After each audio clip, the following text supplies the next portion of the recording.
I'd like to welcome you all here today. Good morning, good afternoon, and good evening to everybody who has taken the time to join us. I'm delighted to welcome you to the Development Studies Association of Ireland webinar series on the SDG Challenge. And today we're going to talk about Challenge SDG 13, Climate Action. The SDG Challenge Fund is supported by the Department of Foreign Affairs Irish Aid and is operated in collaboration with Research Ireland. So we are delighted to welcome Research Ireland, representatives from Research Ireland and the Department of Foreign Affairs and Trade with us here today. We're very excited to share our three presentations with you. My name is Susan Murphy. I am the chair of the Development Studies Association of Ireland, and I am an associate professor in development practice based at Trinity College, Dublin. Before we start, I would like to remind everybody that you're very welcome to raise questions through the chat function. We will take our three presentations first, and then we will move into a Q&A session for the last 15 minutes of our time together today. I'd also like to remind everybody to please keep yourself muted unless you are invited to raise a question, or indeed unless you're presenting work today. So welcome everybody, and we will start straight away given that we have a jam-packed day for you. I am going to invite our second presentation of the day, Engineering for Development, Adapting Wastewater Heat Recovery Technology for Climate Action in Zambia, as our first presentation of the day. And for that, we have four speakers with you from all over the world. So we're delighted to welcome Professors Paul Coughlan from Trinity College Dublin, one of my own colleagues, Laura Nkhuwa from South Africa Institute for Policy and Research, Eleanor Mancusi-Ungaro from Trinity College Dublin, and we also welcome Calvin Stephen with us for this presentation today. So with that, I'm going to hand over to you for the REHEATZ presentation, and I'll stop sharing that cover slide. Thank you.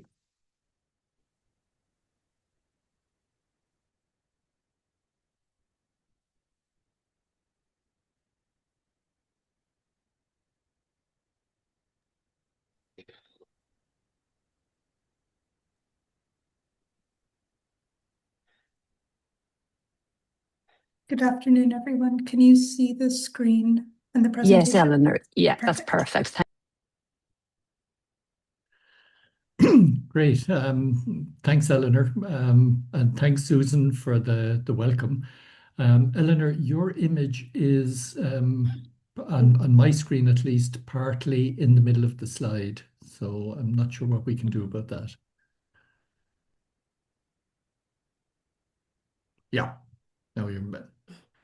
So, good afternoon and hello. I'm Paul Coughlan. As Susan said, I'm a colleague from Trinity College in Dublin, and it's my great pleasure to be joined in this presentation with two other colleagues from Trinity, Eleanor and Calvin, from our School of Engineering, and one of our colleagues from Zambia, Laura, who's at SAIPAR. The project that we'll talk about adapting wastewater heat recovery technology for climate action in Zambia is a Research Ireland Irish Aid funded project, which comes to an end at the end of July of this year. And the four of us are going to contribute to the conversation around this. So Eleanor, the next slide, please. So the REHEATZ project, as we're calling it, and we'll hear from Eleanor in a moment, a definition of REHEATZ, is looking at recovering heat from wastewater. But we didn't just pop up with the idea 2 or 3 years ago. In fact, there's been a program of research in this area running from around 2011. And we've had a number of funded projects where our consistent focus has been on water and energy and the ways in which we might recover energy in a very useful way from flows of water or from hot water. Characteristic of this research has been its transdisciplinary nature. A number of different disciplines typically have been involved, including engineering, environmental science, and business or management. But until, and of course, practitioners, but until this project in Zambia, societal impact was under-researched. And that has been a great opportunity for us as researchers to learn, but also to have an impact. And so the team that we have includes geography and policy researchers, and we'll hear a little bit about that from Laura a little bit later. But Eleanor, what's this SDG challenge? Thank you, Paul, and thank you to everyone for attending today. The SDG Challenge was launched by Research Ireland when it was originally Science Foundation Ireland and Irish Aid, and it's a series of multi-stage funding models that bring STEM researchers and other disciplines together into collaboration in an Irish Aid-supported context. It creates new avenues for entry into development or development-adjacent work. So for us, this looked like having a lead applicant from an engineering discipline, that's Angus, and a partner institution in an Irish Aid active country, Zambia. For us, it provided an interesting research question. How can wastewater heat recovery technology be adapted to Zambia? Calvin will explain how the technology works later on, but in short, it requires a large temperature difference between hot and cold water. That temperature difference is easy to find in countries like Ireland and Wales, but in Zambia, the cold water temperatures are 22 or 23 degrees. So this presents a new context for an existing engineering solution. Additionally, Zambia has very inexpensive coal, and although there's a push for solar power right now, it's hard to decarbonize parts of food processing that rely on coal or diesel instead of energy. And that's true all over the world, not just in Zambia. So our goal was to use wastewater heat recovery to reduce CO2 emissions at a factory in Zambia, Zambeef. So our work at Zambeef began in 2023 with the goal of wastewater heat recovery from their main boiler. Every year since then, we've made an installation at Zambeef to progress the engineering and societal dimensions of this work. In 2024, we installed a prototype system that wasn't connected to the boiler and wasn't part of the factory, but it let us measure the heat that was available for recovery. Based on those findings, in 2025, we installed an integrated system through a partnership with Build It International. Build It International is a skills training organization that's based between Zambia and the United Kingdom, and they do skills training for women and youth in Zambia. You can see some of their trainees in the left photograph here. Laura will talk later on about the continued societal impact that this work has brought to us and how we've really expanded that aspect of the project through the support from Research Ireland and Irish Aid. Most recently, in March and earlier this month, Calvin went to Zambia and to Zambeef to install a heat pump. As we go to the next slide, Calvin will explain to you how our system works and how the heat pump benefits the carbon emissions reduction at Zambeef.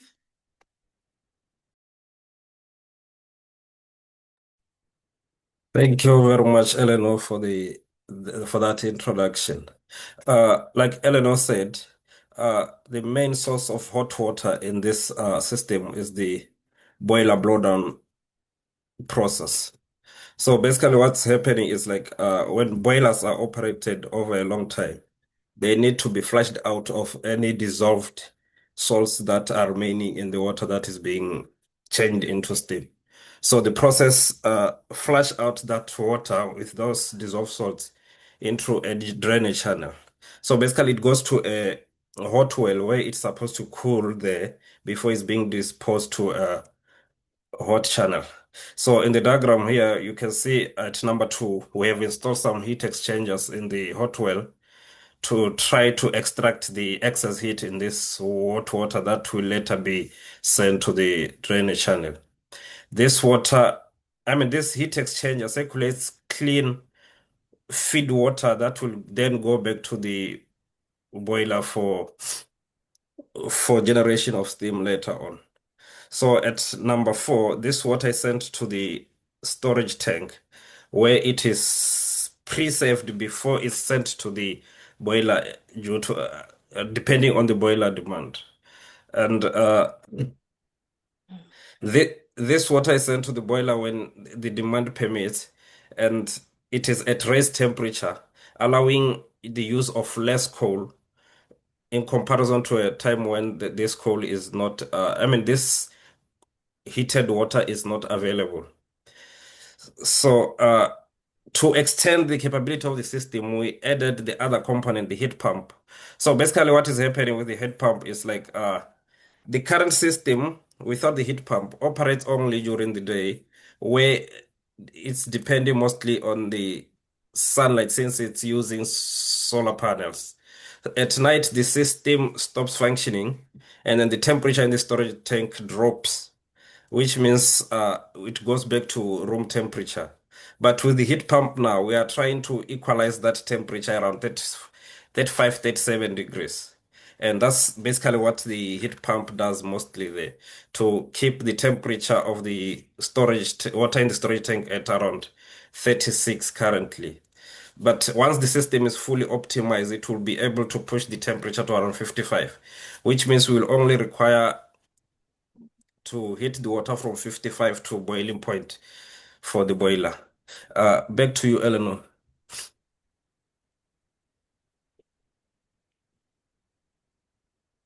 Thank you very much, Kelvin. My name is Laura Nkhuwa.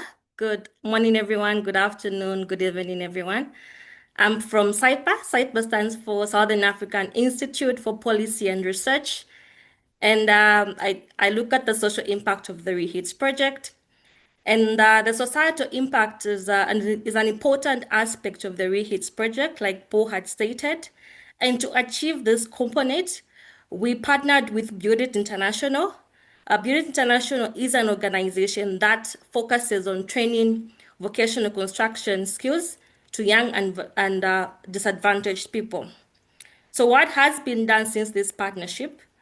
We recruited 6 Build It graduates, disaggregated as 4 males and 2 females, who joined the installation of a full-scale wastewater heat recovery system at Zambia Handley Farm.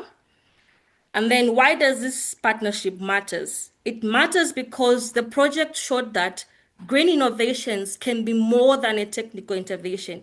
It can also serve as a skills development platform. What is the REHEATZ social angle? We're looking at the practical exposure that can bring young people move from training into work, income, and household support. And this is evidenced through the midline and the endline surveys that the project has conducted.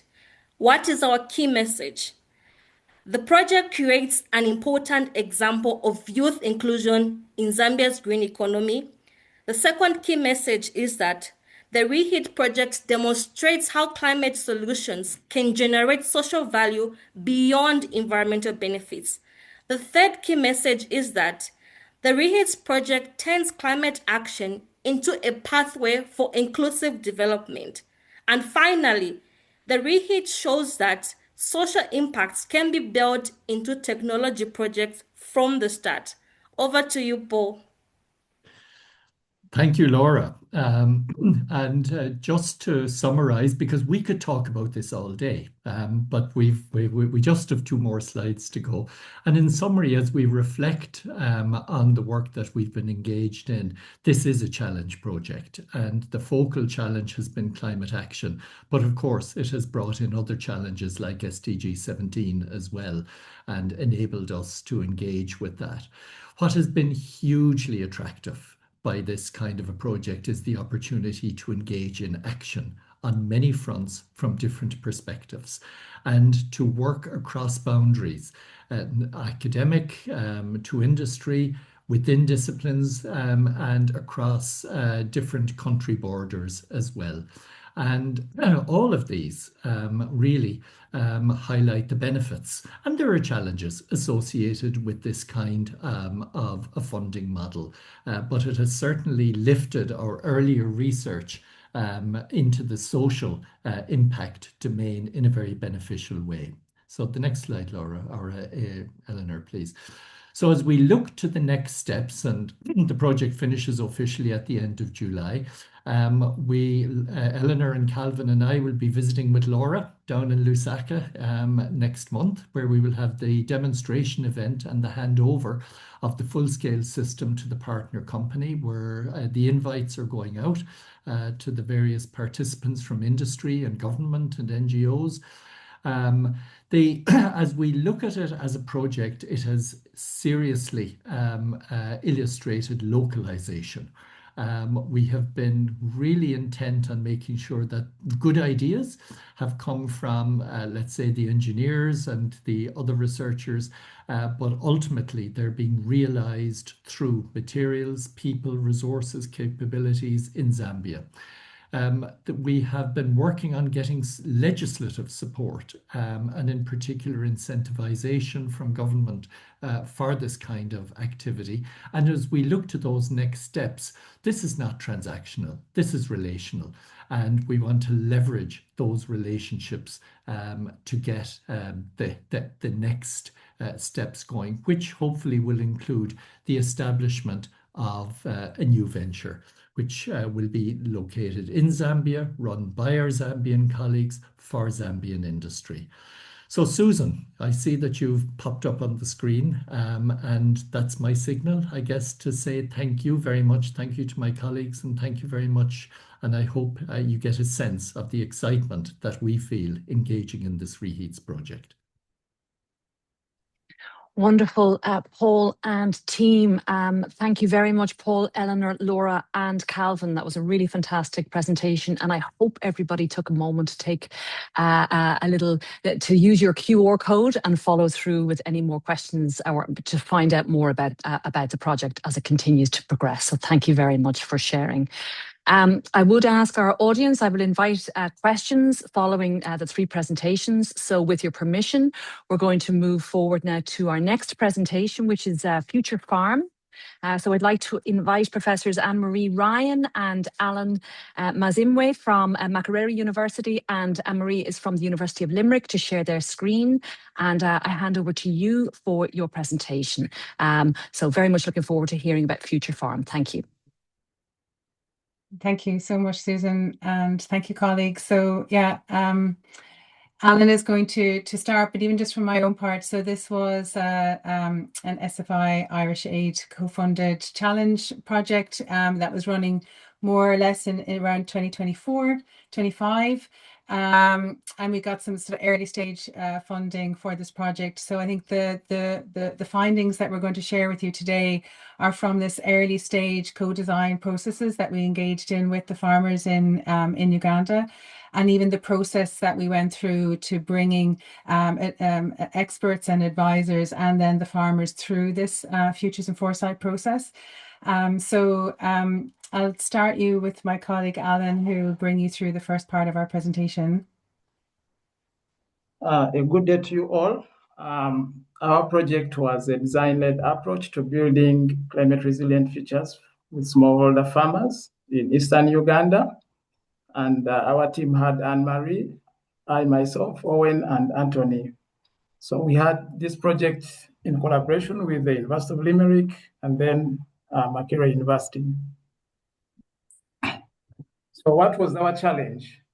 Our challenge was that basically farmers, especially women, are most vulnerable to adverse impacts of climate change, as well as also variability. And because they have limited capacity to cope, and also they have they have a lack of comprehensive knowledge of the climate change drivers beyond their effects. So usually when we talk about smallholder farming, it's not about what will happen, but rather the strategies that the actors adopt today to enable them to anticipate and cope with the future climate variability and extremes, and also be able to recover from those impacts. So of course, there are different studies that exist on vulnerability, but the challenge with them is that they usually focus on the past. They use data from the past and focus on the past and the present. And basically we thought that if we could use strategic foresight approaches, we could be able to look into the future for the smallholder farmers. So we could be able to explore those plausible features with farmers. So just getting back to maybe understanding the context, we know that the population in this world is actually increasing, and the agriculture sector is under considerable pressure to make sure that there is more crop production and also maximize yields. In the world, we already know statistically that 35% of the food that's being produced is from smallholder farmers, and in Uganda, 89% of the agriculture is dominated by smallholder farmers. But these smallholder farmers basically are exposed to climate change and associated variability. So in this project, we tried to, our objectives were basically to explore the potential of strategic foresight in reflexive designing of plausible plausible future climate resilient scenarios among smallholder farmers.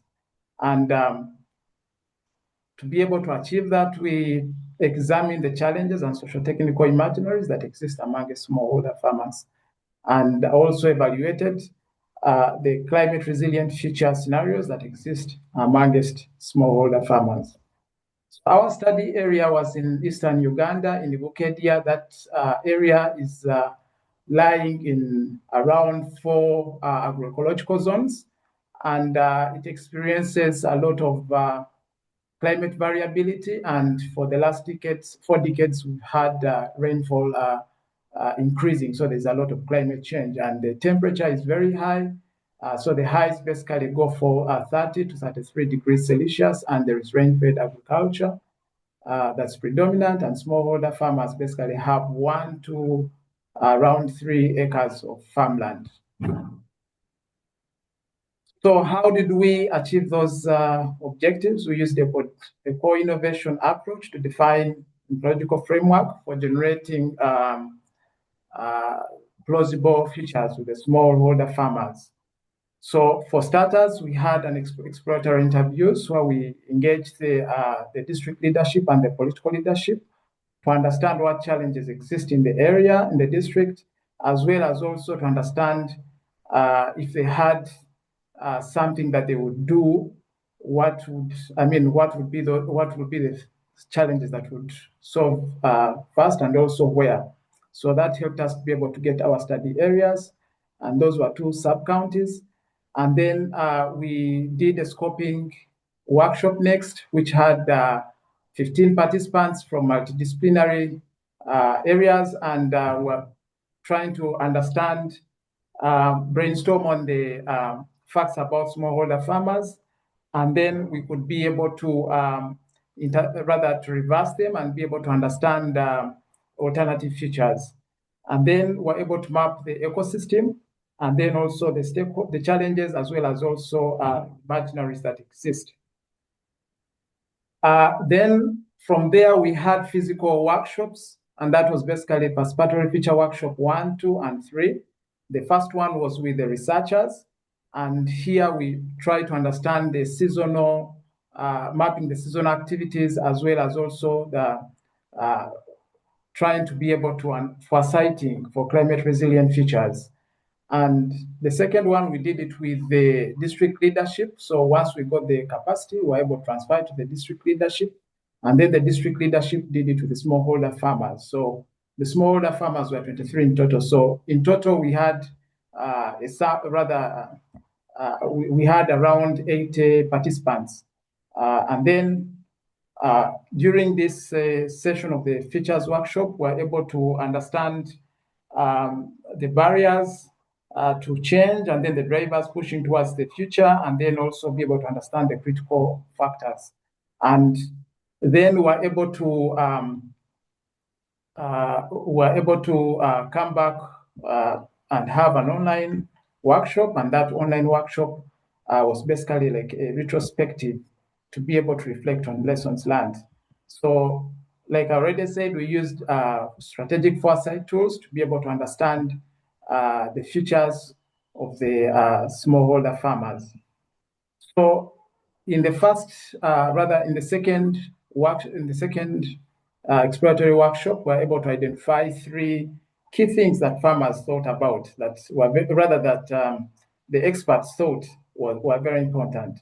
So they thought that having reliable information and also making sure that it's blended with local knowledge systems is very, very important for them to be able to be resilient to these climate impacts.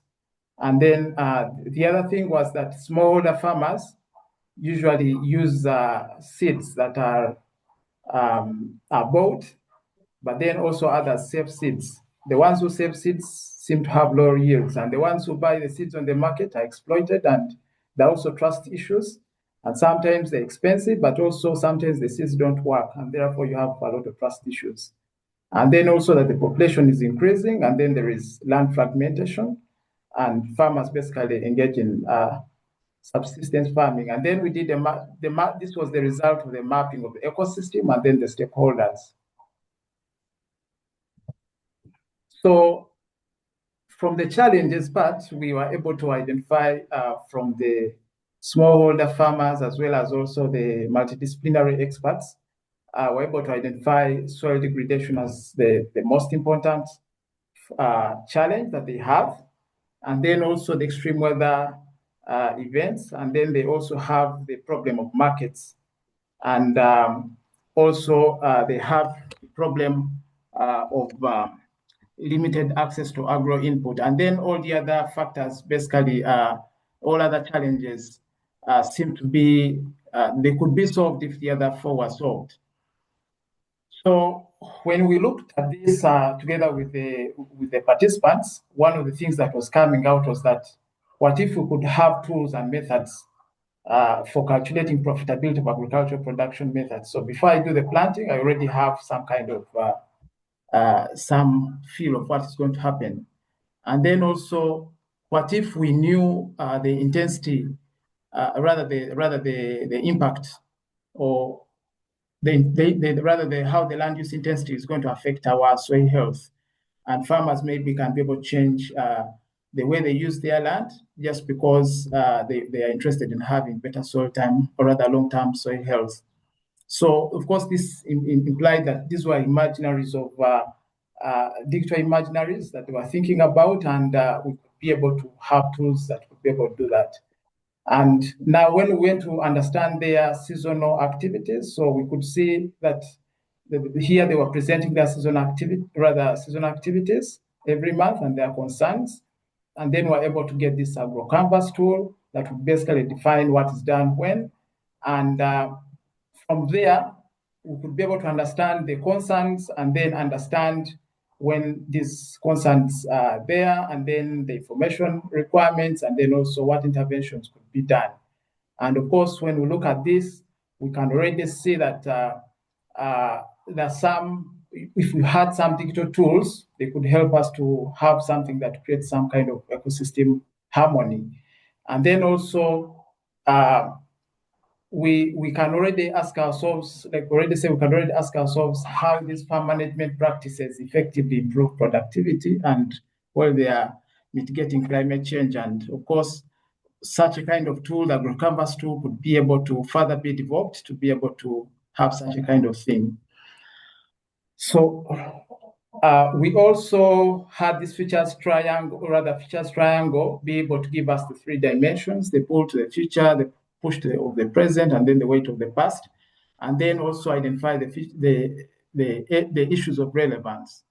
And for researchers as well as the district leaders, we could already see that capacity as well as soil health was very, very important.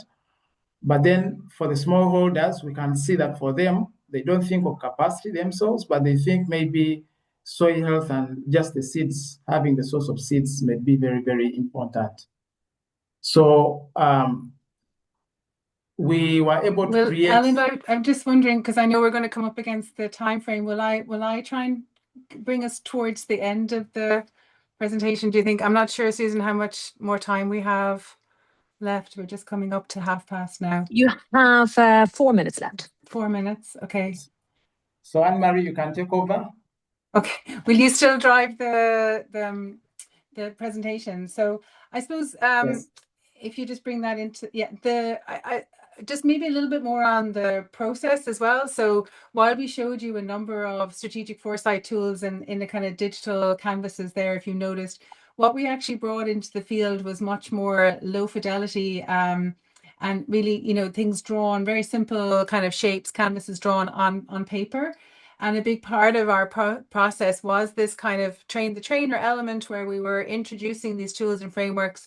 So it was the local team, the advisors, and the local district team that were actually delivering these workshops. And I think that seeing the gentleman there with the Agri canvas, this was a canvas really that we developed as a team together to try and map their current practices. And it was a very simple canvas drawn to look at the months of the year and the different crops, but pointed at, you know, what are you doing when and with what, and it allowed, and then Alan developed this more digitalized version of it, so it gives us a visual, and it gave the farmers a visual themselves. It kind of represented their context back to them in a way that made it more legible, and made it more legible where interventions could take place. So it was about a big part of what we were trying to do is to give agency to the smallholder farmers themselves via these tools, so that they could start to re-see their world and author their future more. So in developing these plausible scenarios, as we just saw, that came through this process, they were starting to see what might be desirable or less desirable in the future, and having more sense of agency about how it could be otherwise. And I think the making things visible to them was a big part of what our process was about. So on the left, we have the advisors kind of insights, and then on the right we have more the farmers, and you can see how the process kind of, you know, helps them to rethink or re-see the same situation. You just bring us through, Alan, the next couple of slides. I know Susan's back on this. Yeah, so just 1 minute, please, Anne-Marie, if you would. Thank you. Maybe the next slide, actually, Alan, because that's a little bit too detailed there. The next slide. So I suppose what we're seeing is that this process allowed us to see that there already are in place socio-technical imaginaries in which our innovations have to interrupt and often disrupt. And, you know, so we're never operating from a blank canvas. And so when we're trying to bring technology into a situation, these kind of tools and methodologies start to allow us to see what's already in place, what are the imaginaries in place, what are we, in a sense, trying to disrupt, and it would make the design of our technologies better in that context.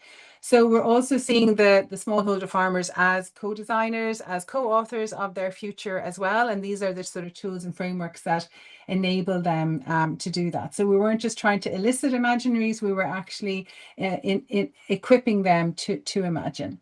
So the last slide, I think, yeah, we could look, I suppose there's a lot of interesting participatory co-design work that goes on in these contexts. And of course, there would be a lot of researchers that would use futures and foresight tools. But I think we've learned some things in our project that we're happy to share with others in terms of this low fidelity version of these tools and how it allowed the farmers to re-see their situation and gives the researcher much more understanding of the context in which we're trying to intervene. Thank you.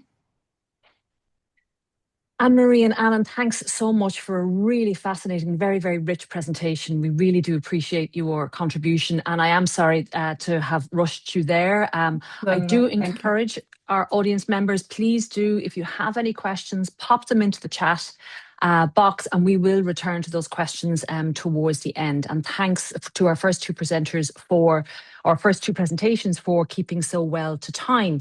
Now, with that, we're going to move to our last presentation. So we have enjoyed contributions and inputs from Ireland, from Zambia, from Uganda, and we're now going to move across to Toby, who's based in Texas A&M University. And Toby's going to talk to us about Heat Adapt, enhancing heat adaptive capacity in Africa's informal settlements through nature-based solutions. So over to you, Toby, for this piece. Thank you. Thank you so much. Good morning, everyone from here in Texas. So I'm presenting this project on behalf of my team, HIT Adapt, which is a SFI project that was deployed to Dar es Salaam in Tanzania.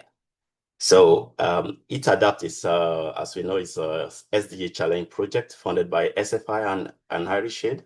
So it is a grassroots climate action project that was designed to use a user-centric approach to engage stakeholders, beneficiary, and co-design and produce nature-based solution in the aim to mitigate it in informal urban setting. So I'm not the only member of the team. So these are the core team member, myself, while I was at the School of Geography at the University College Dublin. I have my co-PI as well, Professor Francesco Spilla and Dr. Mbuya from the university in Dar es Salaam, who is the co-PI. And also we have a societal impact champion, Mr. Unditi from Forum CC. Basically, our challenge is extreme heat stress in informal settlement.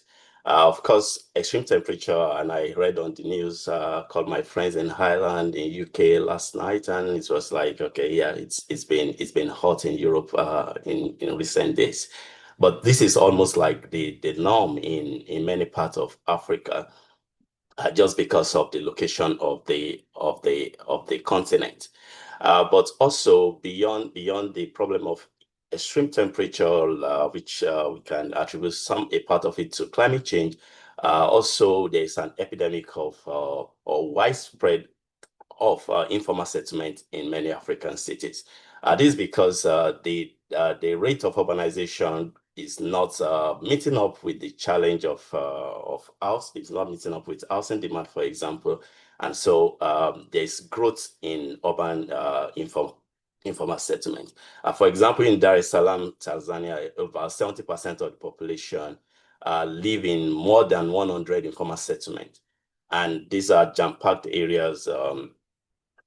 These are people with limited adaptive capacity. The built environment is not structured to adapt to heat, and it's always crowded. So there's a lot of heat stress issues in this kind of settlement. And an example of that you can see, for example, if you look at this brown patch on these maps indicating the growth of informal settlement from 1982 to 2002 in Dar es Salaam. And so our project, we, of course, this multi-stage challenge, but we were supported up to like the concept phase. And here our main goal was we have this broad framework that we are applying.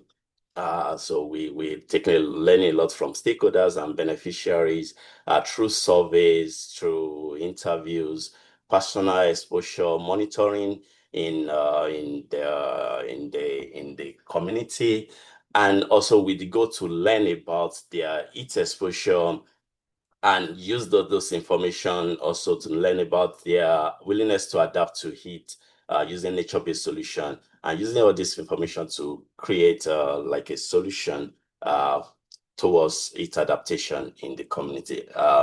Unfortunately, our project didn't proceed up to the seed phase, but we learned a lot through the concept phase.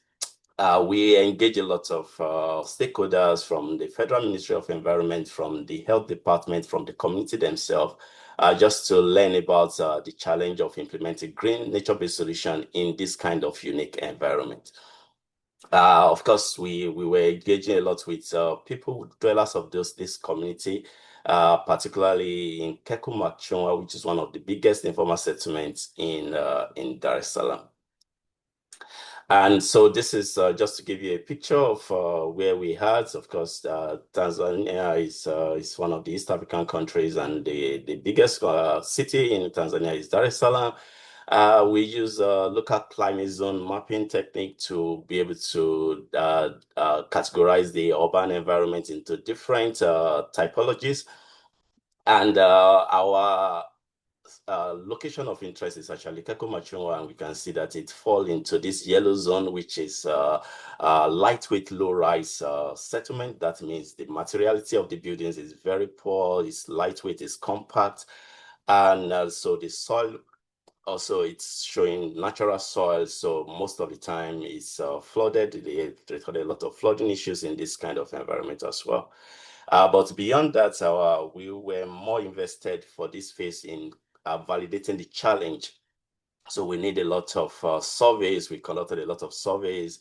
We had over 400 responses. We are trying to capture its perception and household characteristics, self-reported health outcome with relation to heat exposure. We're doing that all through the summertime in the southern hemisphere. We're also using heat tracker to kind of track it in the outdoor environment, but also we recruited 17 households to capture it in their indoor environment. Very quickly, I will just share with you what we learned from our survey. So basically, this map this map is showing you the distribution of our responses. And when we ask them how is it in their outdoor environment during the summer, during the daytime, and at nighttime, you can see it's always many people responded that they were feeling warm or hot in their outdoor environment. And so, but of course, in the outdoor environment, which was stricter, which was kind of eye-opening to us, that 23% of them were feeling kind of neutral. Neutral means that they neither want it cold nor hot.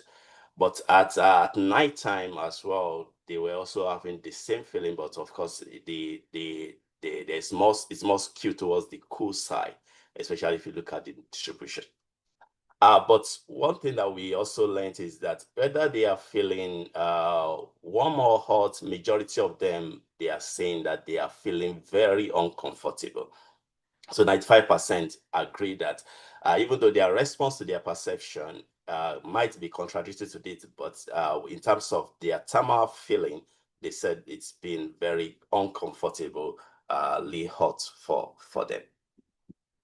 But that's subjective data because this is what people say they do, but we can also measure that with our data, like using sensors.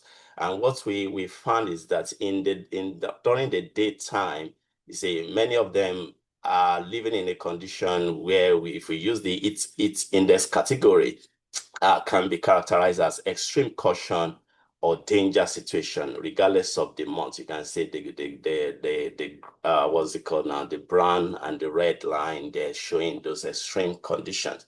Also, the situation is maintains at night, but of course, it's a little bit reduced because there's no solar radiation. So it's now more on the extreme caution and caution side. But what we found is that this objective method is kind of creates some kind of discrepancy with the subjective approach, and it tells us that probably the heat measure developed in the global north might not exactly be applicable in the global south. But also we ask them about what's going on in their indoor environment, and you can see here it's kind of very homogeneous. Majority of them are saying, okay, we are very, very hot. I mean, across the community in terms of their heat perception, they are feeling very hot, and this is very uncomfortable for almost every one of them.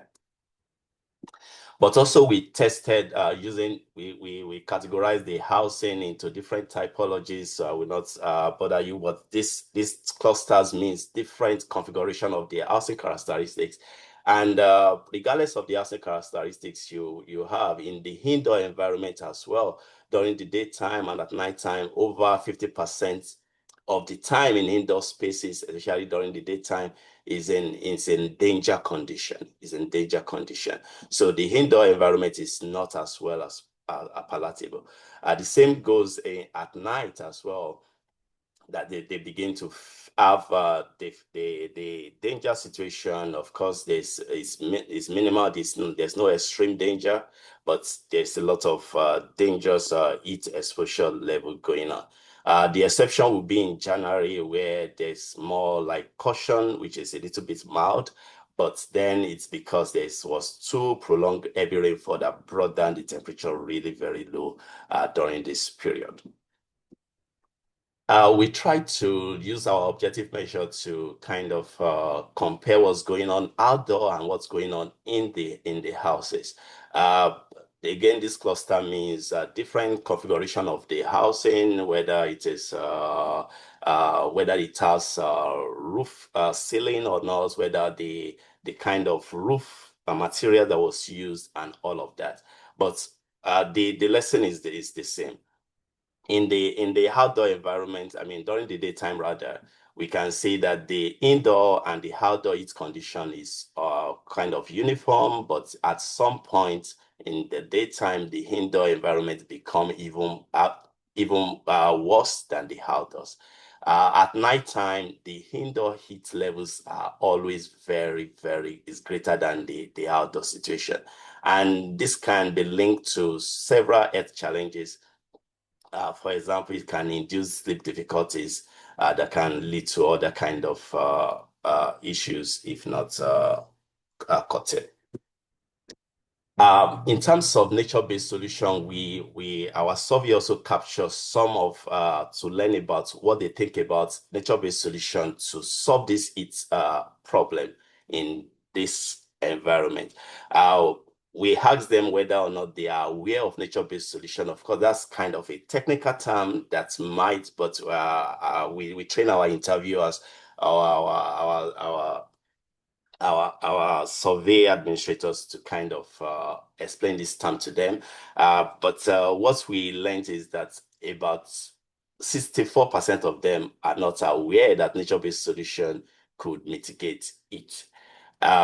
But for those that responded yes to this question, we asked them which one would they kind of recommend and prefer, and majority of them are saying tree planting. So there's needs for a lot of greenery, like trees and gardens, wet nest. Of course, the one that we were thinking that would be the most adaptive for this kind of compact, congested environment would be vertical greenery. And of course, majority of them are not aware of that. We asked whether they believe that this nature-based solution are kind of effective, and we see that a large majority is aware that this is an effective solution. Whether or not they are satisfied with the current nature-based solution quantity and quantity in their environment, the response is kind of is spread out. Some are satisfied, many are not satisfied. We asked them whether or not they have implemented nature-based solution in their local environment, and majority of them said no. And in fact, this is where we are actually going with all this question, because we wanted to know what is the key barrier to nature-based solution adoption in this environment. And we found that it's more of structural problem. Of course, this is obvious because it's very compact, and so lack of space is the dominant reason why they are not adopting the solution. Also, there's a problem with the tenure, because majority of them are not owners of the land, they are not owner of the space, and so they don't want to invest in this kind of solution. But also lack of awareness about the benefits of nature-based solution was coming up.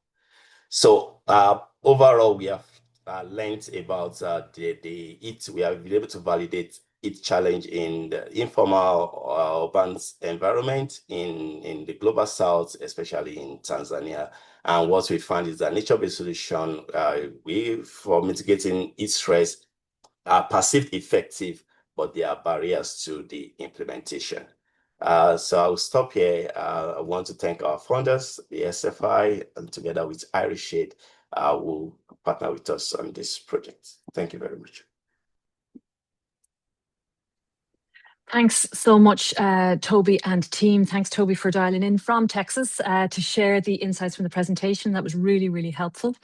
And so we are now at the final stage in our conversation today. And I would like to invite questions from the floor. Please feel free to raise your hand or to pop something into our chat box. I think we've had three fascinating presentations that have a high degree of participation and participatory approaches through the methodologies that were shared, transdisciplinarity, and also cross-sectoral solutions being offered and considered around SDG 13, around climate action.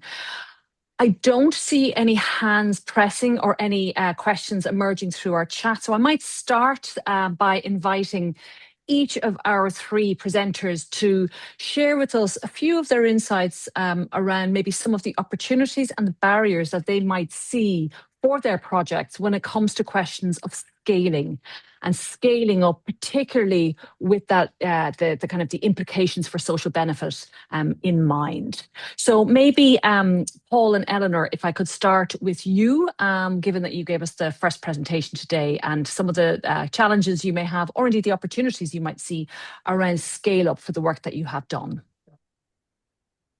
Yes, thanks, Susan. I suppose scaling, we can think of it maybe along two dimensions. They're scaling the technology.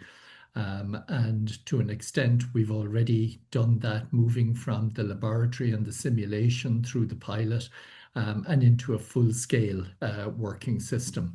The interesting thing there will be, maybe in some ways, less about the scaling of the technology and more about adapting it to different use scenarios, so into different kinds of plant that are there.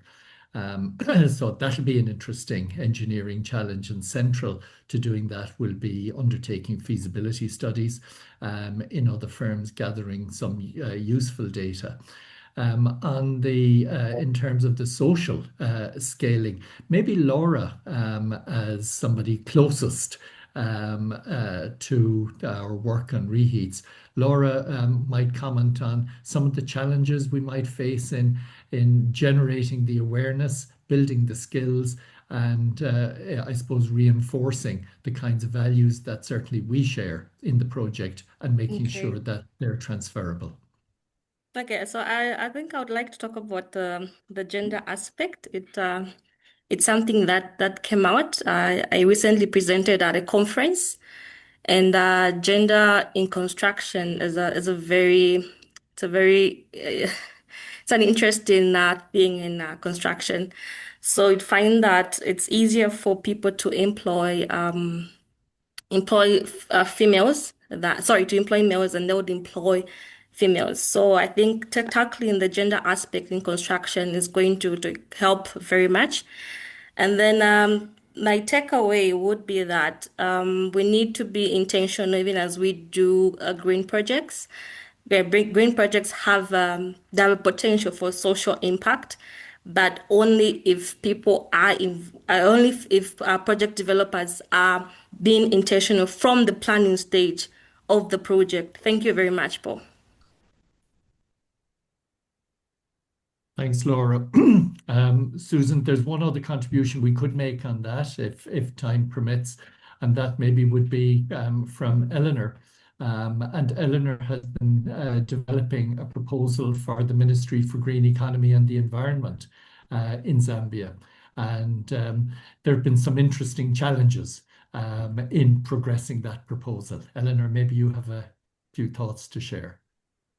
Sure, thank you, Paul. So one of the things that I really enjoy about the SDG Challenge project is how quickly the time frame runs and how much flexibility we're given within the context of the project to change plans or to move funds around.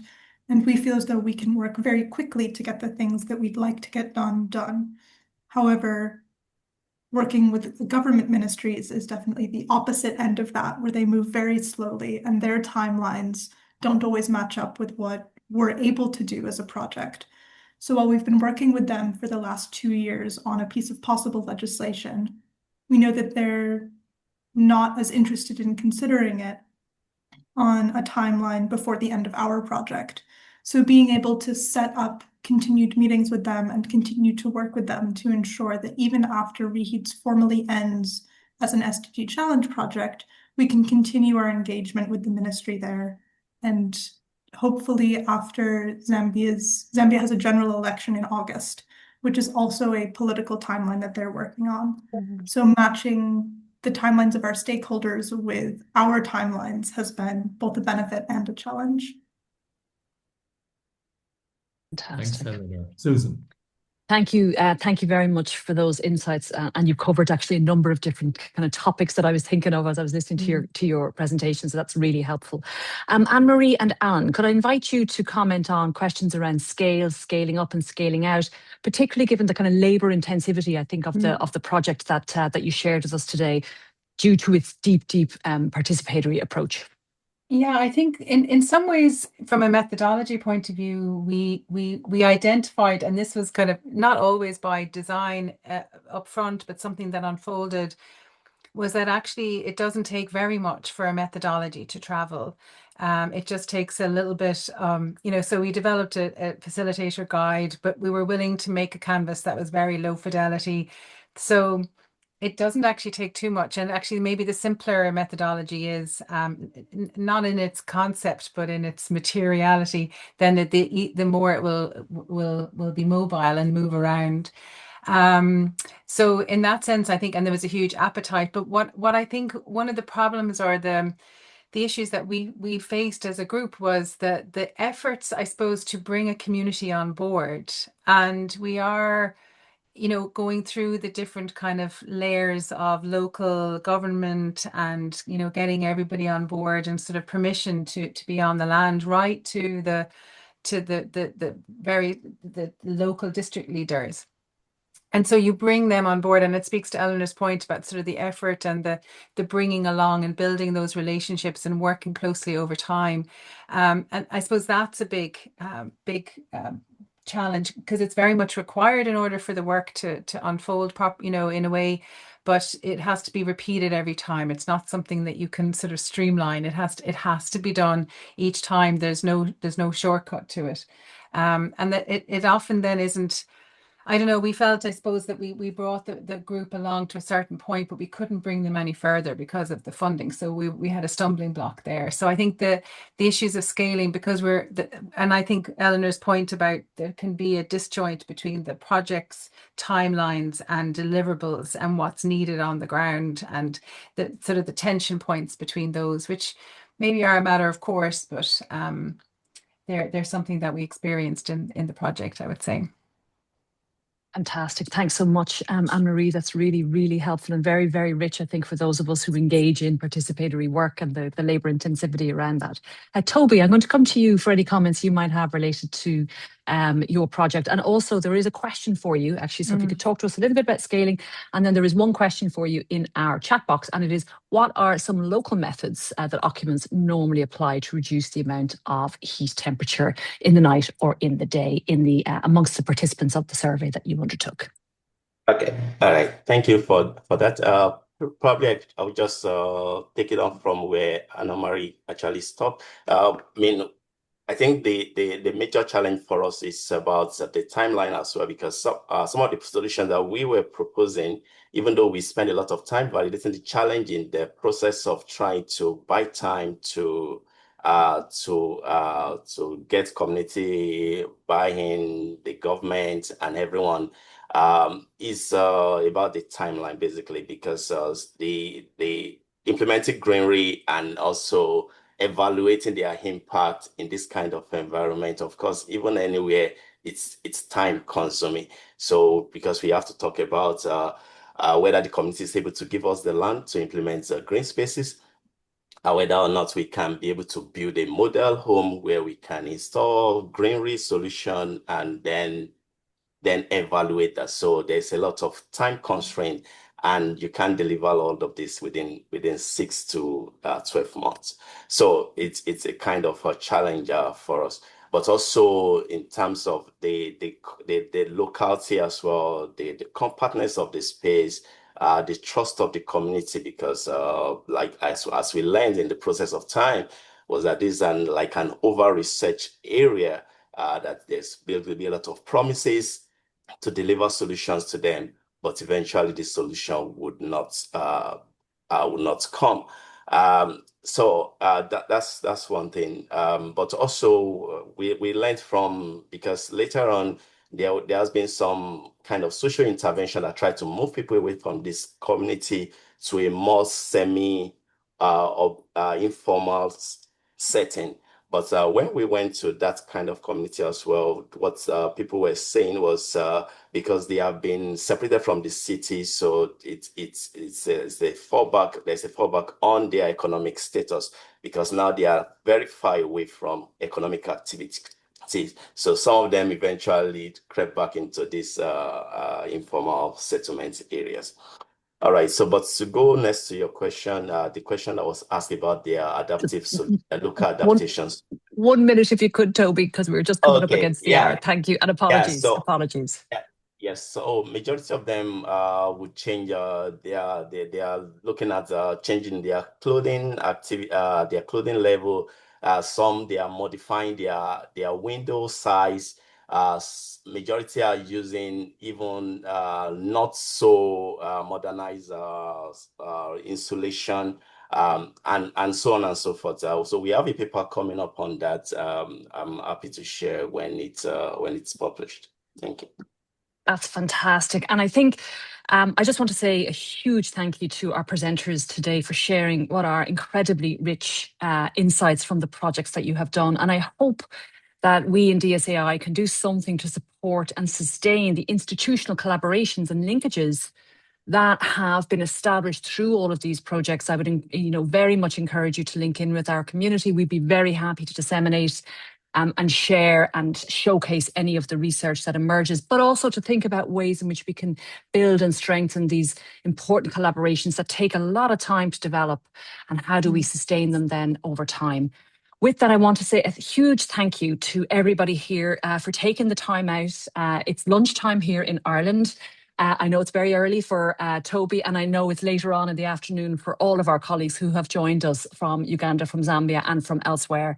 I want to say a huge thank you to Miriam Ryan and to Diana Lazos, the DSAI team who have made today possible. And then also huge thanks to the funding and support that we have received and that you all have received from Irish Aid and from Research Ireland to deliver these presentations to you today. Thank you so much, everybody. I would invite you to subscribe to the DSAI newsletter if you're interested in keeping in contact with us.